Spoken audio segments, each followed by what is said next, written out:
As Keith said earlier, this is our special harvest service. Harvest looks very different this year, doesn't it? Well, I mean, everything looks very different this year.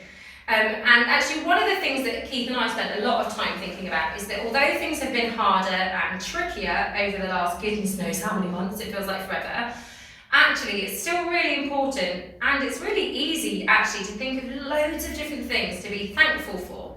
So Keith, what are you thankful for?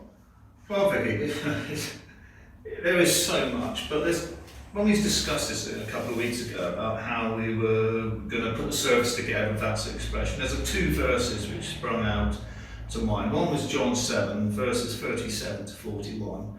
And it says, "On the last and greatest day of the festival, Jesus stood and said in a loud voice, 'Let anyone who is thirsty come to me and drink.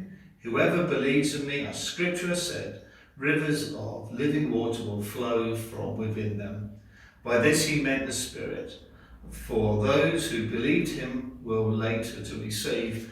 And I started thinking about that, later to receive, but really just thinking about, accepting God into your life. And then there's a second verse from Proverbs 3, verses 5 to 6. It says, "Trust in the Lord with all your heart and lean not on your own understanding. In all your ways submit to him, and he will give your path straight." And there's so much about that. And I know when we talked about how we were going to reflect our lives and give thanks to the Lord, I thought, well, there is so much. And how in my short minutes to explain so much in 12 months, I suppose the biggest thing for me, and there's so much, so I'm just a minor thing, it's really where I am with work. And if we had this conversation probably 3 years ago, I would have probably down in the dumps thinking no one wants me, I'm unemployed and all the rest of stuff. But through the power of the church and the God's wisdom actually held me together. And I know we've had many conversations, I do appreciate it, the same as anyone else who's had conversations. But if anyone's been in the same situation when you've lost your job, you do feel so rejected, and you can put on our Sunday face, as we say, and say, "Do you know what, I'm all right, I'll get over it, it's not a bad thing." But deep down, sometimes it does really hurt. And when I start reading those, the passage in Scripture, and actually say, well, God hasn't left me, He's still with me, He's still as strong as before. What have I got to do? What have I got to lift up my life? And again, for those who are aware, I spent 2 years here, as you described me, a full-time volunteer. But I didn't realise, we always say that God's got a plan. And I know when I first became a Christian, when there was a congregation come up to me and said, "Well, God's got a plan for you." I go, "Yeah, I know He has, great, but you never know what that plan is." So actually, in those 2 years, it allowed me to be formed and shaped to work in a church environment. So in the beginning of this year, Louise actually saw an advertisement for working for Prima Life, connecting churches to the care homes and, working with people who are living with dementia and all that. I thought, no, this can't be the job for me compared to what I did in the past. But God had a plan. And I got so thankful that God has said, "Well, Keith, you can take this time out from what you've done. I'm going to be alongside you, I'm going to help you, I'm going to make you grow and develop to the person I want you to be, because I know there's a job coming out for you." And and I apologise, but it's a case of I constantly say, "Well, do you know I'm doing this for a problem? I'm doing this, and do you know this I is love it, it's great, I've got more knowledge than anything I ever had before." But it's interesting, everyone says, we collectively said as a church, everyone said, "Well, the church is closed."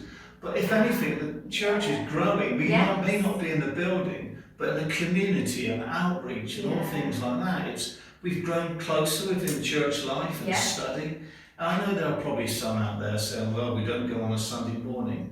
But one thing is proven, and we keep on saying this to any new Christians, church is the people. And how many times that you and I have had this conversation and said, well, no, it's who we are and how we connect to God and how God helps us and guides us. We can be anywhere, we can be under the tree, we can be in a tent, but still as God is with us. And that's just a minor thing, about all the thankfulness that God has provided, not only for me, but my family and our church family. So really, in a nutshell, I've got so much to thank God for that in the time I've been given, I would go on for hours. That's The good alright. news is you give me a time, so I can't do that. So thank you, Vicky, for just allowing me to share, and the church family, that little bit of why I'm thankful for God and what He's done in my life. Yeah, it doesn't surprise me that you chose that, if I'm honest, because all the conversations that we've had is like, I've joked so many times with Keith that actually, that, you know, who'd have thought this time 2 years ago that this is where you'd be? You know, God's totally got it, hasn't He? Totally got it. 100%. So if anyone says to you out there that God has a plan, trust me, let me be the witness that He has definitely got a plan for Absolutely, 100%. Great, thanks Keith. No, that's right, great. As Keith said earlier, we are going to hear some testimonies from all of the leaders, all of the leadership team this week. So let's hand over to Terry and find out what he's thankful for. As I say, where do you really start of being thankful for what we're going through at this moment in time? I think I've appreciated where we live a lot more. We're very blessed where we live. I'm blessed about we've got a garden that we've been able to sit in, the good weather we've had. But I think you notice more when you walk round the corner, which I have quite often with the dog, out onto the Heath, that you notice more. I've noticed more of where I live. But I think the overriding thing of all this is the wonderful peace that I've had, and of the blessings that I've had with my health, because I'm in that category that I'm endangered species with the couple of ailments that I've got, but God's been really good, really.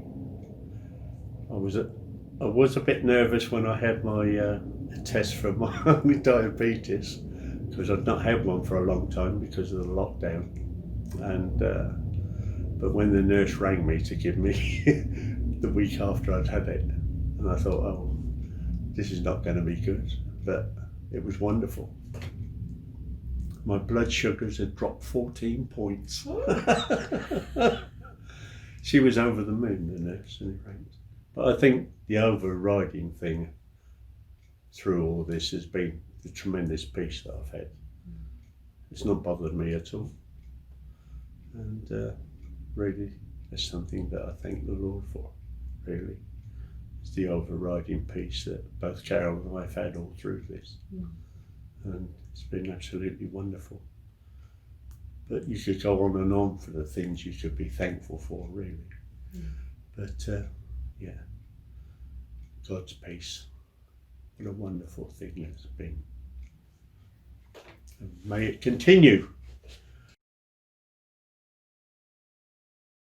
Well, thanks Terry for sharing that, and as you can see already there are so many examples how we're thankful for God and how He's worked in our church life and also as individuals.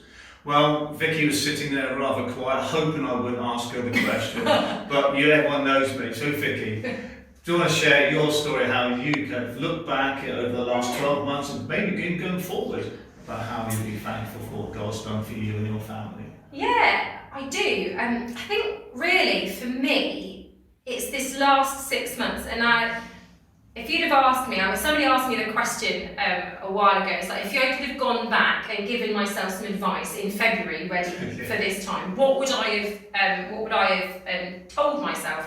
And I said, well, apart from taking out shares in Zoom, I think I'd have prepared for the long haul.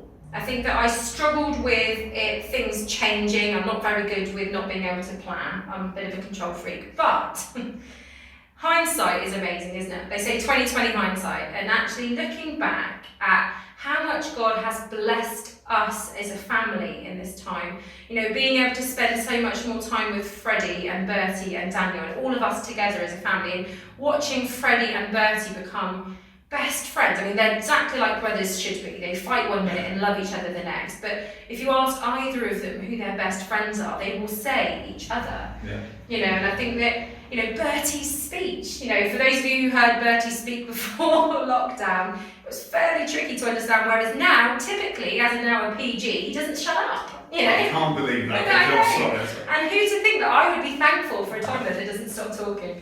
No, but genuinely, I think that obviously not all families have done so well in lockdown. Lots of people have struggled with space and time and furlough and unemployment. And I think therefore, looking at the world around us, I am just so thankful for how life is. That yes, I really struggle with the youth work side of things at the moment. My teams will attest to the fact that youth work doesn't really work online. It's okay, but it's not great. But yet, we are still able to keep some of those relationships and connections going.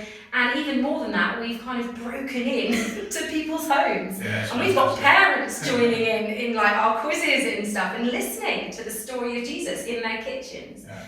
You know, there aren't many opportunities that we're ever going to get like that. And so really, I'm just so thankful to God that He is limitless, that actually we feel limited and we feel completely constrained. And yet God says, but I'm not. It's like you were saying, isn't it? It's that actually God is completely unrivaled and unlimited. And yeah, we get to serve Him. But one of my other funny moments is that I've loved just kind of looking at other children's action songs and things like this that we wouldn't normally get the chance to do in our church on a Sunday morning because they're a bit crazy. And so one of Freddie's favourites, which became one of God Squad's favourites before the summer, was the dinosaur song. So I am really sorry, but we are all going to now have to do the dinosaur song. So enjoy!